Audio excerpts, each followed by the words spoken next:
Ladies and gentlemen, our 2020 Commencement Convocation Orator, the Honorable Stacey Abrams.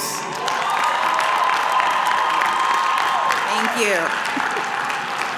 Thank you, Dr. French, Chairman Morrison, to the faculty, staff, administration, to the alumni, parents, and I'm leaving someone out. Oh yeah, graduates of 2020.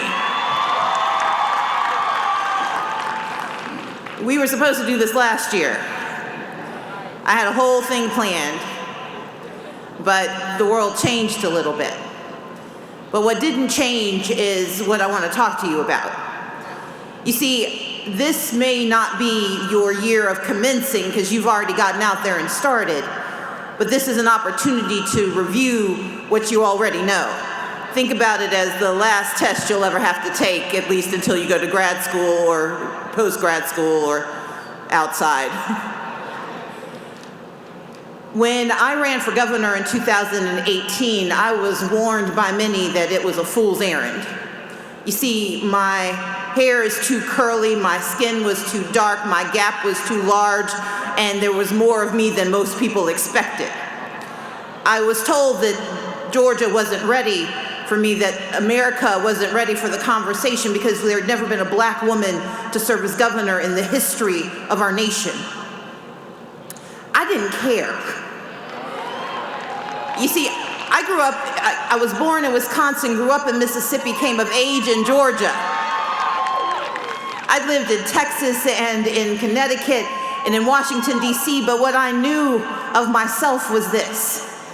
I was the daughter of Robert and Carolyn Abrams, two United Methodist ministers who prayed to a God I believe in, but lived a life I could follow. And when they told me I was more than enough, I knew it to be true. And what I've always loved about my parents, what I've loved about my family is this unrelenting belief in the possible. You see, my parents grew up in that abject poverty you read about when you read Richard Wright. They grew up in Mississippi. My dad teases my mom that he grew up on the wrong side of the tracks, but she grew up on the wrong side of the wrong side of the tracks. That poverty that tells you you will never escape and you will never be more, and yet my mother became the first person in her family to finish high school and go to college and go to grad school twice. My father, who is dyslexic, managed to memorize his way through school because he grew up in a system that didn't understand learning differences. They just thought he was another dumb black kid. But my dad knew he was better, he knew he was more. He memorized his way not only through high school, but became the first man in his family to go to college. And my father and my mother brought us to Georgia so they could go to Emory University to get their Masters of Divinity. I tell their story because sitting amongst you are folks like my family. You may not have grown up in segregated Mississippi, but you grew up being told you weren't quite enough for whatever you wanted to be. Some of you were told that your dreams were too big, your aspirations too broad, and that your possibilities were limited. But when I stood for office in 2018, it was because I rejected any truth other than my own.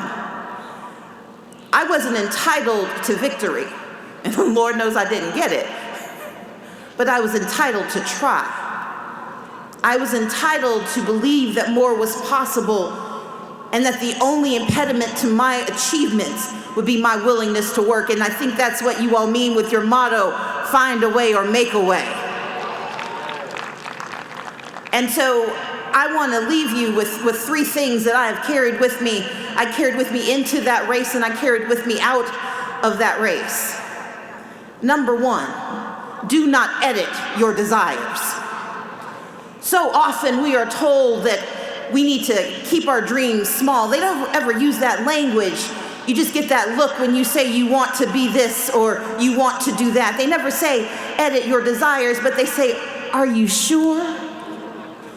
You see, when I was calling around, when I was running for governor, I called friends I'd known for 20 years, people who'd invested in my campaign for the state legislature, who supported me when I became the first black woman, first woman, and first black person to be the leader of a party in the House of Representatives and the first woman to lead a party in the state of Georgia.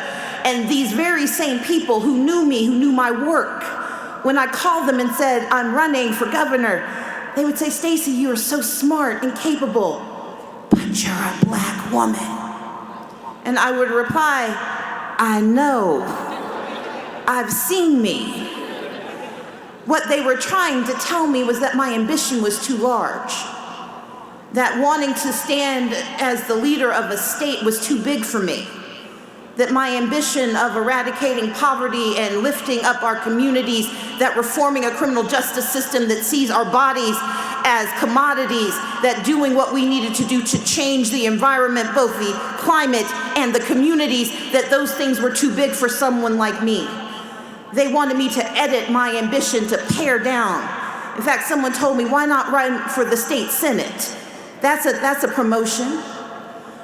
Others told me, why not support someone else running for governor? And what they meant was, we need you to pare down your dreams because our imaginations aren't big enough for what you want. I'm here to tell you, your imaginations are plenty big enough for anything you can imagine, anything you can dream, anything you can desire. You are not guaranteed victory, but you are guaranteed failure if you don't try. And what you can imagine for yourself will always be more than others can see for you. Because you're the ones who woke up every morning and made your way to class when God knows you wanted to stay in bed. And you were the ones who made that test make sense even though you didn't do the work. And you were the ones who were told in May of 2020 that this august celebration that was supposed to commemorate your years here, that it was going to be postponed because of a pandemic of disease, a pandemic of racism, a pandemic of economic despair, and yet you are sitting here because your ambitions are larger than anyone else's imagination. Do not edit your desires, and my corollary to that is, don't mistake humility for self-effacement. You see, for so many communities that come from the outside, that seek leadership, that seek progress, Dr. French, that believe that they are capable of more, we are taught that we are supposed to be self-effacing, that we're supposed to say, oh no, not me, I didn't do that. Oh no, not me, I'm not capable of that. I don't believe in self-effacement, I believe in humility. Humility says, yes, I did, but I'm not the only one who can. When we know the difference between humility and self-effacement, we stop telling ourselves no and start telling ourselves yes, but we say we can bring other people with us because that's the greatest ambition, to never go alone. To make sure that when we open those doors, when we climb those ladders, we are bringing others with us. The greatest ambition for a culture of service is using our dreams to create and ignite the dreams of others. So say it with me, say, don't edit your ambition. Number two, I need y'all to embrace your fears. Say, embrace your fear. Embrace your fear. Fear is real, man. There are those who tell you to be fearless. They are either rich or lying. For the rest of us, fear is very, very real. There are people trying to stop you. There are things that are going to trip you up. There are ghosts and monsters, but they aren't the things that we see on television. They live inside us. They surround us. But I believe in getting to know my fears. I take them out to lunch, find out their favorite meal, see if they have a coffee drink that they like to prefer to order at Starbucks.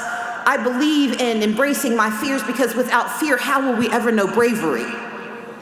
Without fear, how will you ever know challenge? Fear isn't about stopping, fear is about understanding. You see, when I ran for governor, I was afraid of losing. I was afraid of making a mistake, of saying the wrong thing, of embarrassing my family, of embarrassing myself. I was afraid that I wasn't going to be able to gather enough people together who would support my desire to serve. I was afraid that voter suppression was real. But fear isn't a reason not to try. Fear is a reason to try harder. But that means we have to accept that fear is real and that it's okay. It's okay that sometimes you fear you're an imposter when you're sitting among people who don't look like you and don't understand how you got the code to get in the door. It's okay to fear that you may not have everything you needed before you got there because I tell you, you got time to get it. It's okay to fear that what you imagine is unimaginable for others, but it's also okay to fear that you will fail. because failure is just another teacher. I failed in public. In 2018, I was the most Googled politician in the world. And I am not the governor of Georgia.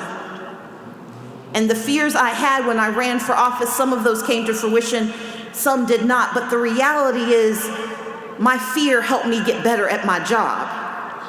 It was my fear of voter suppression that led me to build Fair Fight Action and help change the future of this country. It was my fear of mass incarceration that keeps me out there talking about why voting isn't magic, but it's necessary for our future. It is my fear that if we stand still and we accept the evils of our society, that those who deserve more will never get it. I am afraid not of myself and not of the things that are out there. I'm afraid of not trying. And fighting back against that fear is the greatest asset that I have. You see, I had 10 days between my non-election and my non-concession day. And in between those, I spent time with my fears. And my fear brought some friends. It brought anger. It brought grief. It brought anger again. I spent a lot of time getting to know anger. But it also brought sadness and deliberation. And it brought another little thing I like to call plotting. Because you see, sometimes our fears are just a way to get to the next thing we need to know. I may not be governor of Georgia, but I promise you no one in Georgia will ever forget that I was here.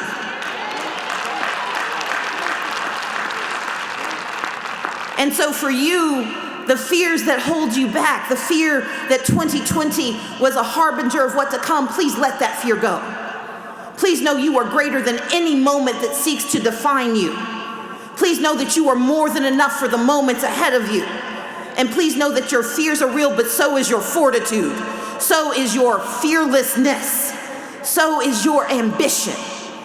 Do not edit your ambition, but also embrace your fear. Say, embrace your fear. I'll say it a little louder. Fear needs to hear you. Thank you.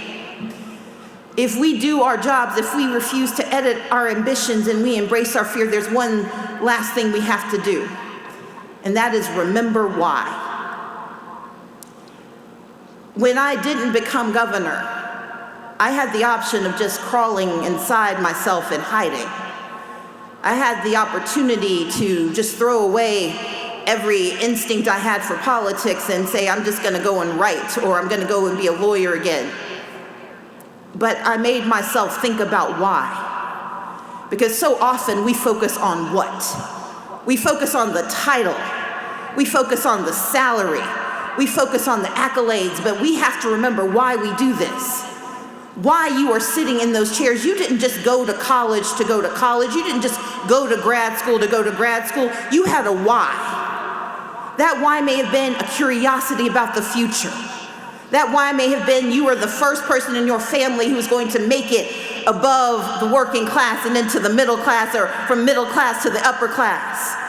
The why may have been that someone told you you can't. But whatever your why is, you have to remember it, because what changes? What is not the point? Never mistake the title for the opportunity. You see, I am not the governor of Georgia, but I have spent my last 3.5 years building on what the why was. You see, I grew up in what my mother referred to as genteel poverty. We had no money, but we watched PBS and we read books. And what she wanted us to understand with that language was the why of the thing. Poverty may have been what we felt, but the why was that they wanted us to believe we were less than. And I never forgot the why, and I've worked hard over and over again to be able to stand here and tell you what my why is. Each of you needs to examine that again, because you're gonna apply for a job and get told no. You're gonna find somebody you like and he or she is not going to want you back. You are going to want things and believe things and need things, and you're gonna say that the title of the thing you see is the most important. But the what doesn't matter, the why does. When I didn't become governor,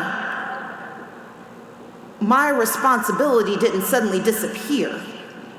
You see, I ran for office talking about the importance of educating the whole child and ensuring that access to education belonged to every single person in the state of Georgia as a proxy for a national conversation. I ran because I believed economic security belongs to all of us. I ran because Medicaid expansion and access to health care should not be an option. I ran because I believe in the why of things, that we are entitled to opportunity, and that our zip codes and our skin colors and our marginalization should not determine our future. And when I did not get the what I desired, the why remained. And it's the why that keeps you motivated, that becomes the fire that doesn't consume you. It's a fire that fuels you. We have to remember the why, because the what is hard, and the what can be mean, and people can take your what away from you. You might even be the one to squander it. But if you hold to the why, then you can regroup. You can redouble your efforts. You can rejigger your intentions. When we remember why we do things, why you persevered through 4 years or 6 years, why you fought to be back here today, to be in these seats in this moment, why you are proud to be graduates of Clark Atlanta University, the why of that should motivate you every single day. Because the what is guaranteed to disappoint you. The what is guaranteed to fail you. And sometimes the what's not enough. But the why keeps us close. And the why makes us friends. And the why makes us stronger people in the end. And so I am here today to tell you what you already know. That you dare not edit your ambition. That you had better embrace that fear and make it your friend. And that if you remember your why, we will always know your names, individually and together, as the 2020 class of Clark Atlanta University. So go get it done. Thank you so much.